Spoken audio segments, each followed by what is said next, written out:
तो स्वागत है आपका अपने YouTube channel great study board में। इससे पिछली वीडियो में हमने चुंबकत्व एवं द्रव्य फिजिक्स चैप्टर नंबर 5 का फर्स्ट पार्ट करा चुके हैं, जिसमें हमने क्वेश्चन नंबर 5 तक के क्वेश्चन को कवर करा चुके हैं। अगर आपने वीडियो नहीं देखी है तो प्ले लिस्ट में वीडियो है और डिस्क्रिप्शन बॉक्स में लिंक है, आप जाकर देख सकते हैं। हमने भूचुंबकीय क्षेत्र के विभिन्न अवयव क्या हैं उन्हें परिभाषित कीजिए, यह हमने करा दिया है। चुंबकीय यमोत्र की परिभाषा भी करा दी है, भौगोलिक यमोत्र की परिभाषा भी करा दी है हमने, चुंबकीय क्षेत्र क्या है यह भी करा दिया है, और पदार्थों का उनके चुंबकीय व्यवहार के आधार पर वर्गीकरण करो ये भी हमने करा दिया है। तो इस वीडियो में हम प्रतिचुंबकीय तथा अनुचुंबकीय पदार्थों में परिणामी चुंबकीय अगुण क्रम से शून्य तथा अशून्य होते हैं, क्यों ये भी देखेंगे हम। तो चुंबकीयशीलता, चुंबक प्रवृत्ति तथा अपेक्षित चुंबकशीलता की परिभाषा और उनमें संबंध देखेंगे, और चुंबकत्व के परमाणुीय मॉडल देखेंगे। फिर नमा चुंबकत्व के परमाणुीय मॉडल के आधार पर प्रतिचुंबक की परिभाषा। फिर 10वां चुंबकत्व के परमाणुीय मॉडल के आधार पर लोह चुंबक की परिभाषा। तो इस वीडियो में हमने इस 5 क्वेश्चन को कवर करेंगे। इससे पिछली वीडियो में पार्ट 1 में हमने 5 क्वेश्चन कवर करा दिए हैं, बहुत ही आसान भाषा में कवर करा दिए हैं। अगर आपने वीडियो नहीं देखी है तो प्लीज़ जाकर देख लीजिए। तो आज हम शुरू करेंगे 6 क्वेश्चन। चलिए वीडियो को शुरू करते हैं। तो क्वेश्चन नंबर 6 है हमारा, प्रतिचुंबकीय तथा अनुचुंबकीय पदार्थों में परिणामी चुंबकीय अगुण क्रम से शून्य तथा अशून्य होते हैं। यानी कि प्रतिचुंबकीय क्या होगा शून्य और अनुचुंबकीय क्या होगा अशून्य होते हैं। ऐसा क्यों होता है ये क्वेश्चन आ जाता है 3 नंबर में। तो प्रतिचुंबकीय पदार्थों में परिणामी चुंबकीय अगुण शून्य होता है क्योंकि इनके परमाणुओं में प्राय इलेक्ट्रॉनों की संख्या सम होती है, यानी कि बराबर होती है। जबकि अनुचुंबकीय पदार्थों में परिणामी चुंबकीय अगुण अशून्य होता है क्योंकि इनके परमाणुओं में प्राय इलेक्ट्रॉनों की संख्या विषम यानी कि अलग अलग होती है। तो हम क्वेश्चन नंबर 7 देखेंगे। चुंबकशीलता चुंबकीय प्रवृत्ति तथा अपेक्षित चुंबकशीलता से क्या तात्पर्य है। सापेक्ष चुंबकशीलता यानी कि म्यू तथा चुंबकीय प्रवृत्ति यानी कि काई एम, इसको क्या करते हैं काई बोलते हैं। इसको छोटा एक्स का नीचे वाला सिरा छोटा और लंबा करके दूसरा वाला बड़ा, काई एम यानी कि काई एम में संबंध बताओ। तो हम पहले क्या करें, इसमें क्या पूछा है इस क्वेश्चन में, पहले इसकी इन तीनों की परिभाषा पूछी है, फिर इन दोनों में संबंध पूछा है। तो इनकी पहले हम परिभाषा देखेंगे फिर संबंध बताएंगे। फिर अब पहले है हमारी अपेक्षित चुंबकशीलता, यानी कि अपेक्षित चुंबकशीलता की परिभाषा देखेंगे। पहले हम किसी चुंबक पदार्थ की चुंबकशीलता यानी कि म्यू तथा चुंबकशीलता को म्यू से प्रदर्शित करते हैं। चुंबकशीलता क्या होती है, इससे अगला हेडिंग ये हमारी चुंबकशीलता है। तथा वायु की चुंबकशीलता यानी कि μ0 के अनुपात को अपेक्षित चुंबकशीलता कहते हैं। इसे μm से प्रदर्शित करते हैं। इसका फॉर्मूला है हमारा μm बराबर μ/μ0। म्यू क्या है हमारा चुंबकशीलता है, और जबकि μ0 क्या है हमारा वायु की चुंबकशीलता है। किसी चुंबकीय पदार्थ की चुंबकशीलता तथा वायु की चुंबकशीलता के अनुपात को अपेक्षित चुंबकशीलता कहते हैं। अब हम देखेंगे चुंबकीय प्रवृत्ति। किसी चुंबकीय पदार्थ की चुंबकन तीव्रता जिसको I से प्रदर्शित करते हैं तथा उस पदार्थ की चुंबकीय क्षेत्र की तीव्रता जिसको H से प्रदर्शित करते हैं के अनुपात को चुंबकीय प्रवृत्ति कहते हैं। इसे काई एम से प्रदर्शित करते हैं। इसका फॉर्मूला है हमारा काई एम बराबर I/H, यानी कि I क्या है हमारा चुंबकन तीव्रता और H क्या है हमारा चुंबकीय क्षेत्र की तीव्रता।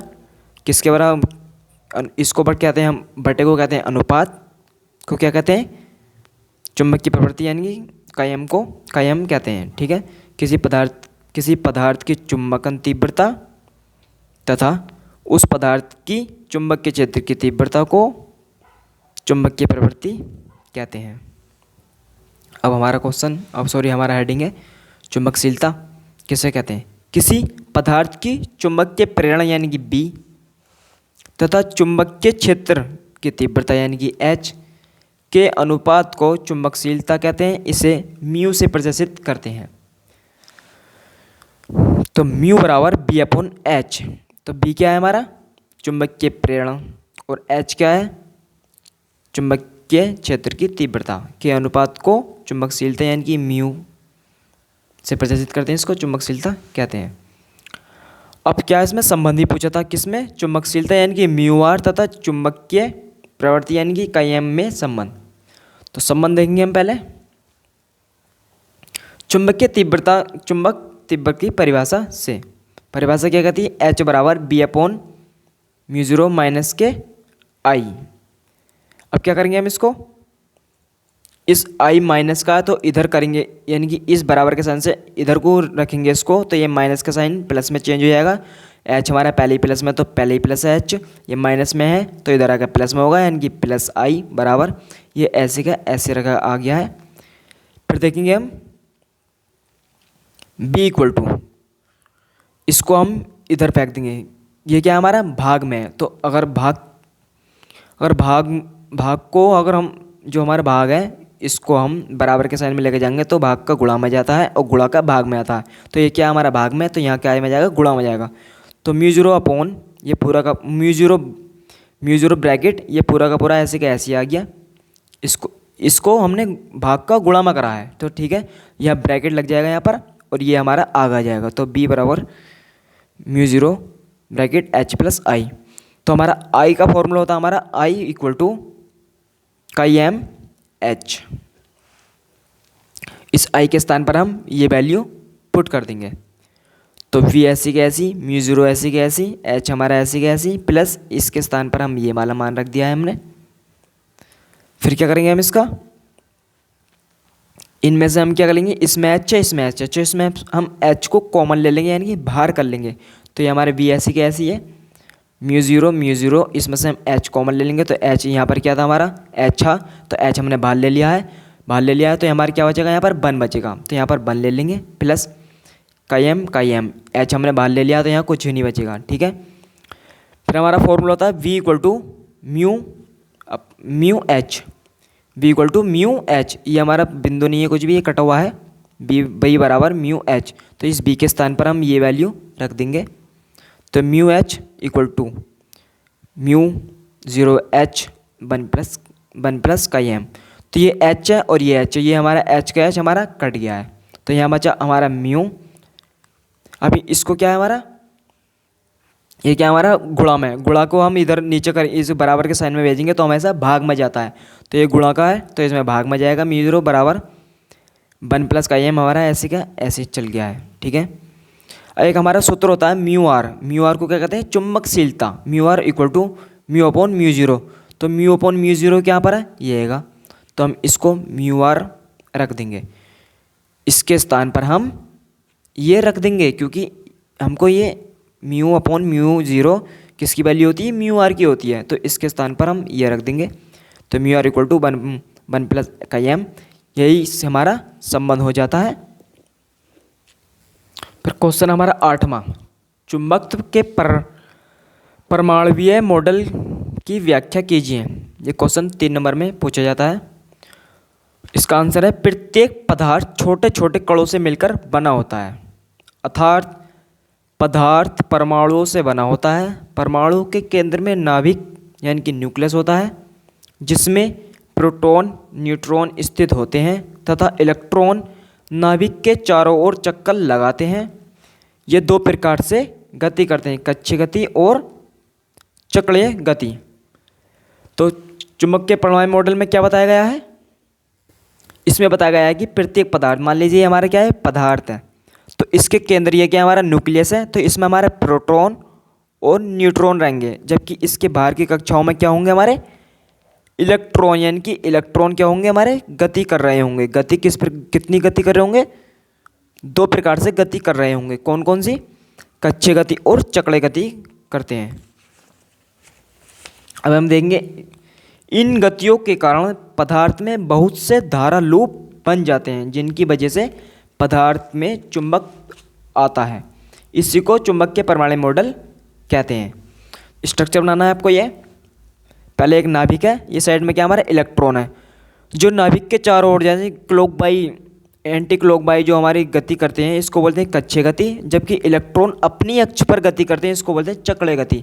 यानी कि ये क्या है, ये इलेक्ट्रॉन है, ये ऐसे भी घूम रहा है और ऐसे भी घूम रहा है, यानी कि ये क्या कैसे घूम रहे हैं, ये इलेक्ट्रॉन है तो ये इलेक्ट्रॉन ऐसे भी अपनी अक्ष पर भी घूम रहे हैं और ऐसे भी गति करते हुए घूम रहे हैं।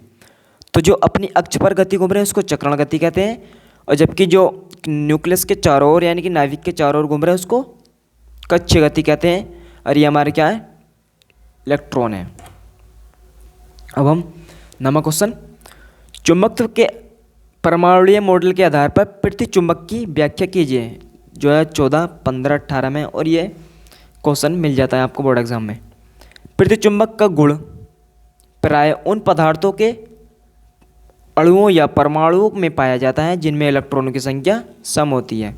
इनमें दो दो इलेक्ट्रॉन मिलकर एक युग्म बना लेते हैं, जिनमें एक इलेक्ट्रॉन का चक्रण दूसरे इलेक्ट्रॉन के चक्रण के विपरीत दिशा में होता है। यानी कि मान लीजिए एक इलेक्ट्रॉन क्या होता है, चक्रण माने क्या होता है, उसी स्थान पर ऐसा करके गति करना, ठीक है, उसी अक्ष अपने उस अक्ष पर गति करते रहना।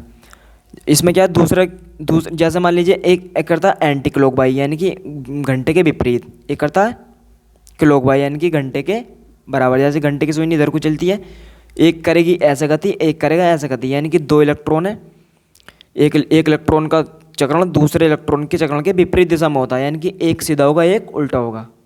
इसलिए एक इलेक्ट्रॉन के द्वारा उत्पन्न चुंबक के अगुण दूसरे इलेक्ट्रॉन द्वारा उत्पन्न चुंबक के गुण के निरस्त यानी कि खत्म हो जाएगा। इसलिए यह पदार्थ चुंबक के क्षेत्र की अनुपस्थिति में कोई चुंबक के गुण प्रदर्शित नहीं करते हैं। लेकिन जब इन पदार्थों को बाह्य चुंबक के क्षेत्र में रखा जाता है तो दोनों इलेक्ट्रॉन की गतियों पर अलग अलग प्रभाव पड़ता है। एक इलेक्ट्रॉन की गति तीव्र तथा दूसरे इलेक्ट्रॉन की गति मंद हो जाती है। यानी कि पहले इलेक्ट्रॉन की गति क्या हो जाती है, अधिक हो जाती है। कब, जब इसको बाह्य चुंबक में रखा जाता है, और दूसरे इलेक्ट्रॉन की गति कम हो जाती है। इसलिए ये पदार्थ चुंबक के क्षेत्र के विपरीत दिशा में मामूली सा चुंबकत्व कर देते हैं, यानी कि थोड़ा सा ही चुंबक के क्षेत्र में चले जाते हैं, ज़्यादा नहीं, बस थोड़ा सा। और हमारा 10वां क्वेश्चन, चुंबकत्व के परमाणुीय मॉडल के आधार पर लौह चुंबक की व्याख्या कीजिए। ये मोस्ट इंपोर्टेंट क्वेश्चन है इस चैप्टर से। उत्तर में लिखेंगे लौह चुंबकत्व गुण उन पदार्थों के परमाणुओं में पाया जाता है जिनमें इलेक्ट्रॉन संरेखीय दिशा में होते हैं। लौह चुंबक पदार्थ वास्तव में अनुचुंबकीय पदार्थ हैं जिनकी बाह्य चुंबक के क्षेत्र में चुंबकन तेजी से होती है। अनुचुंबक क्या होते हैं, जो चुंबक के क्षेत्र में गति करते हैं, तेज नहीं करते, बस हल्की सी गति करते हैं। जब गति कर रहे हैं तो चुंबक उनके अंदर क्या है, चुंबक है। तो लौह चुंबक भी क्या है, जो इसकी तरफ गति करते हैं, बस अनुचुंबक के थोड़ी सी गति करते हैं और लौह चुंबक के तेजी से गति करते हैं। तो यही क्या है, इसी का रूप है। एक चित्र बनाएंगे आपको, एक इस चित्र बना भी सकते हैं आप, ना भी बना सकते हैं, ठीक है। इनको आप नहीं बनाएंगे तो ठीक रहेगा। लौह चुंबक पदार्थों का प्रत्येक परमाणु एक चुंबक होता है, लेकिन इन पदार्थों में कुछ ऐसी अनोयी यानी कि जो किरण नहीं होने चाहिए वाली किरणें हो जाती हैं, जिन्हें अनोयी किरण कहते हैं, जिससे पदार्थों में परमाणुीय चुंबक की अक्ष घूमकर एक ही दिशा में आ जाती है। इन क्षेत्रों को डोमेन कहते हैं, ठीक है, कहते हैं डोमेन कहते हैं। कब कहते हैं डोमेन, जिसमें पदार्थों में परमाणुीय चुंबक की अक्ष घूमकर एक ही दिशा में आ जाती है, डोमेन कहते हैं। अतः प्रत्येक डोमेन में 10 की पावर 17 माइनस 10 की पावर 21 तक परमाणुीय चुंबक होता है, लेकिन ये पदार्थ भी चुंबकीय है। क्षेत्र की अनुपस्थिति में कोई भी चुंबक गुण प्रदर्शित नहीं करते हैं। इसका कारण यह है कि परमाणुीय चुंबक की अक्ष इधर उधर होती है, इसलिए किसी भी दिशा में इनका नेट चुंबकीय अगुण शून्य ही रहता है। लेकिन जब इन पदार्थों को बाह्य चुंबक के क्षेत्र में रखा जाता है तो दो प्रकार से चुंबकीय अगुण आने की संभावना बनी रहती है। पहली कौन कौन सी, डोमेन के घूर्णन द्वारा गति बनी रहती है, और डोमेन की परिसीमाओं के विस्थापन द्वारा भी स्थिति बनी रहती है। अब क्वेश्चन नंबर 11 है, इसको आप याद भी कर सकते हैं, ना भी याद कर सकते हैं, क्योंकि इसकी आने की संभावना बहुत कम रहती है। पर यह 3 लाइन की है, आप इसको याद कर लेगा तो ही बेहतर है। परमाणु मॉडल के आधार पर अनुचुंबकीय व्याख्या कीजिए। अनुचुंबकत्व का गुण उन पदार्थों के परमाणुओं में पाया जाता है जिनमें परमाणुओं के इलेक्ट्रॉनों की संख्या सम या विषम होती है, यानी कि बराबर भी हो सकती है और अलग अलग भी हो सकती है, जिनका चक्रण केवल एक ही दिशा में होता है। बस इतने से ये क्या हमारे इलेक्ट्रॉन एक ही दिशा में हो रहा है, इलेक्ट्रॉनों की संख्या बराबर ही है, क्या है हमारे बराबर है, जबकि असमान भी हो सकती है। तो इस वीडियो में हमने क्या देखा, इस वीडियो में हमने चैप्टर नंबर 5 जिसका नाम था चुंबकत्व एवं द्रव्य के क्वेश्चन नंबर 10 कवर करे हैं, जिसका हमने इस वीडियो में छठे से लेकर छठा, सातवां, आठवां, नौवां, 10वां करा दिया है। इससे पिछली वीडियो में हमने ये 5 क्वेश्चन करा दिए हैं। और आपने पिछली वीडियो नहीं देखी है तो प्लीज़ जाकर देख लें। तो इस वीडियो में हमने पूरा का पूरा 10 क्वेश्चन कवर करे हैं। तो मिलते हैं नेक्स्ट वीडियो में, तब तक के लिए जय हिंद, धन्यवाद।